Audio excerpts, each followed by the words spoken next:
श्री स्वामी समर्थ. तुम्हा सर्वांचे स्वामी कृपा या चॅनल मध्ये स्वागत आहे.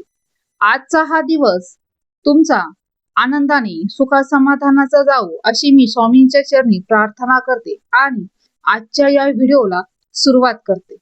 तुम्ही गुरुपौर्णिमेला स्वामींचं गुरुपद घेतले, पण त्यानंतर तुमच्याकडून एक चूक सतत होत असेल आणि त्यामुळे स्वामींची पूर्ण कृपा तुमच्यापर्यंत पोहोचत नसेल, तर आजचा हा व्हिडिओ फक्त तुमच्यासाठी आहे आणि शेवटपर्यंत नक्की पहा, कारण स्वामींना नेमकी कोणती गुरुदक्षिणा हवी आहे हे मी तुम्हाला स्पष्ट सांगणार आहे. तर श्री स्वामी समर्थ, गुरुपद घेणं ही तर फक्त सुरुवात आहे. खरी परीक्षा असते ती त्यानंतर गुरुपद घेतल्यावर.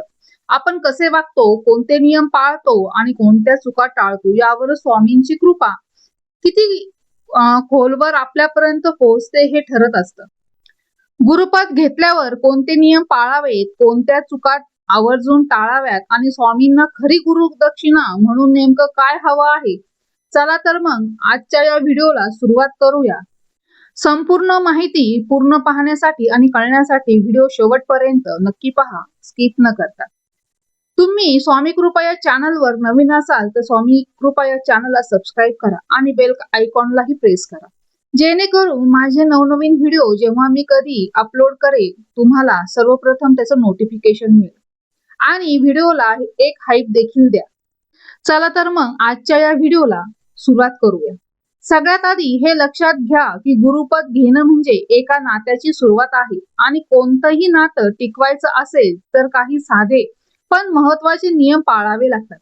पहिला नियम म्हणजे रोजची साधना. गुरुपद घेतल्यानंतर रोज सकाळी उठून थोडा वेळ तरी स्वामींचे नामस्मरण करा, नामजप करा.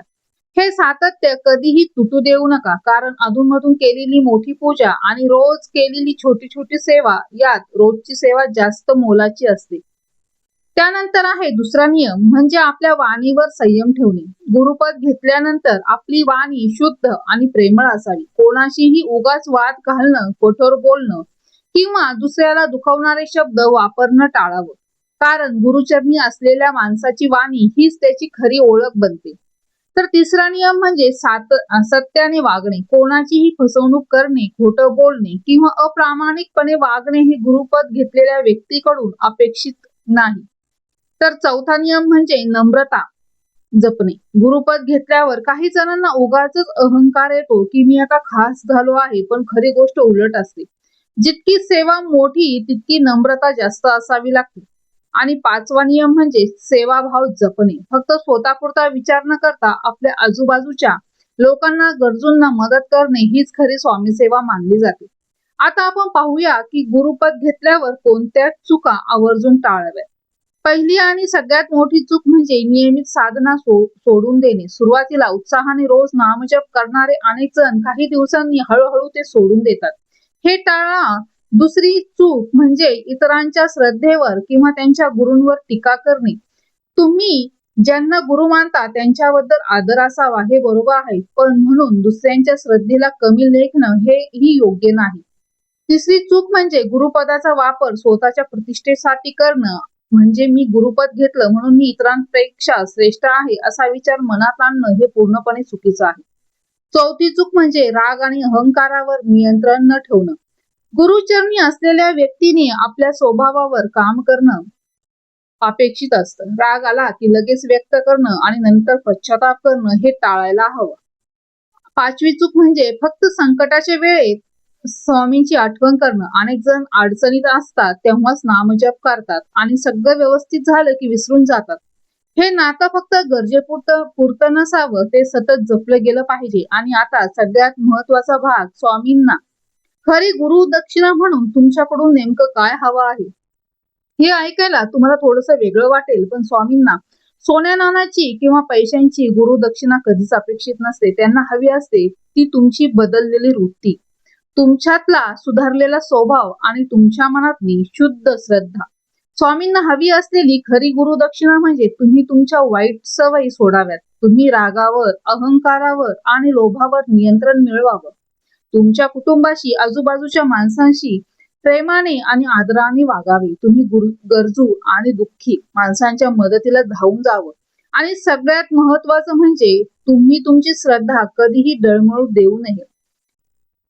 खरी सेवा हीच गुरुदक्षिणा असते. स्वामींना तुमच्याकडून कोणतीही भौतिक गोष्ट नको आहे. त्यांना हवा आहे फक्त तुमचा शुद्ध भाव आणि तुमचं सुधारलेलं आयुष्य.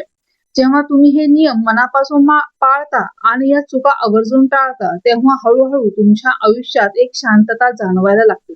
मन स्थिर होतं, निर्णय स्पष्ट होतात आणि अडचणी येतात तेव्हाही एक आधार जाणवत राहतो. हीच खरी अखंड स्वामी कृपा आहे. ती कधीही एका क्षणात मिळत नाही. हळूहळू तुमच्या रोजच्या सेवेतून, तुमच्या बदललेल्या स्वभावातून आणि तुमच्या सातत्यातून तयार होते. त्यामुळे आजच ठरवा की मी रोज थोडा वेळ स्वामींचे स्मरण करेल आणि माझं बोलणं आणि वागणं सुधारेल आणि माझ्या आजूबाजूच्या लोकांना जमेल तशी मदत करेल. हीच खरी स्वामी सेवा आहे आणि हीच खरी गुरुदक्षिणा आहे. आता हा एक प्रश्न अनेकांच्या मनात असतो, पण तो थोडा विचारायला थोडासा संकोच वाटतो. आपण इतके नियम पाळायचे ठरवतो, पण तरीही कधीतरी चूक होतेच. रागाच्या भरात कोणाला दुखावलं जातं, नामजप चुकतो किंवा मन विचलित होतं. अशा वेळी काय करावं? स्वामी आपल्यावर रागवतील का? कृपा कमी होईल का? हे प्रश्न मनात येणं अगदी स्वाभाविक आहे. पण इथं एक गोष्ट स्पष्ट समजून घ्या की स्वामी कधीही तुमच्या चुकांची शिक्षा देत नाही. ते फक्त तुमची प्रामाणिकता पाहतात. चूक झाली तर लपू नका आणि स्वतःला दोष देत बसू नका. त्याऐवजी शांत मनानं स्वामींसमोर बसा आणि मनापासून सांगा, स्वामी, माझ्याकडून चूक झाली, मला माफ करा, मला योग्य मार्गावर चालण्याची शक्ती द्या. हे साधं आणि प्रामाणिकपणे बोलणंच खरी क्षमा याचना असते. कोणतंही मोठं व्रत आणि कर्मकांड करण्याची गरज नसते. चूक होणं हे मानवी स्वभावाचं लक्षण आहे, पण त्यात चुकीची पुनरावृत्ती न करणं हीच खरी प्रगती आहे. त्यामुळे चूक झाल्यावर स्वतःला सतत दोष देत राहू नका. त्यातून शिका आणि पुढे जा. दुःखी मनाने केलेली सेवा फळ देत नाही, म्हणून मन हलकं करा आणि पुन्हा नव्याने सुरुवात करा. आणि हो, एक गोष्ट कायम लक्षात ठेवा, स्वामींची कृपा ही परीक्षेसारखी नाही की एक चूक झाली की आणि सगळं संपलं. ती एका आईसारखी असते. मूल कितीही चुकलं तरी आई आपल्याला जवळ घेतेच. त्यामुळे चूक झाली म्हणून स्वामींपासून दूर जाऊ नका. उलट त्या क्षणी अजून जवळ जा. कारण खरी भक्ती हीच असते, परिपूर्ण असण्यात नाही तर प्रामाणिक प्रयत्नात असते. तर आजच्या या व्हिडिओमध्ये आपण पाहिलं गुरुपद घेतल्यानंतर कोणते नियम पाळावेत, कोणत्या चुका आवर्जून टाळाव्यात आणि स्वामींना खरी गुरुदक्षिणा नेमकं काय अपेक्षित आहे.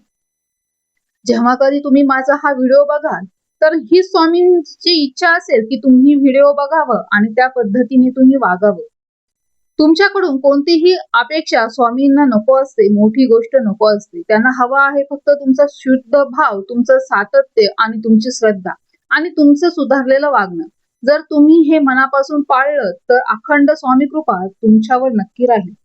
जर ही माहिती, आज सांगितलेली ही माहिती, हा व्हिडिओ जर तुम्हाला उपयुक्त वाटला असेल, आवडला असेल तर एक हाईप आणि एक लाईक नक्की द्या आणि हा व्हिडिओ जास्तीत जास्त स्वामी भक्तांपर्यंत शेअर करा, म्हणजे त्यांनाही गुरुपद घेतल्यानंतर कोणत्या चुका टाळाव्यात, कसं करावं आणि गुरुदक्षिणा म्हणून स्वामींना काय पाहिजे आहे, तर हे जे काही नियम आहेत, ही माहिती आहे, त्यांनाही नक्की कळेल. त्यामुळे स्वामी कृपा या चॅनलला सबस्क्राईब नक्की करा. तर भेटूया अशाच नवीन आध्यात्मिक माहिती घेऊन पुढच्या व्हिडिओमध्ये. तोपर्यंत श्री स्वामी समर्थ.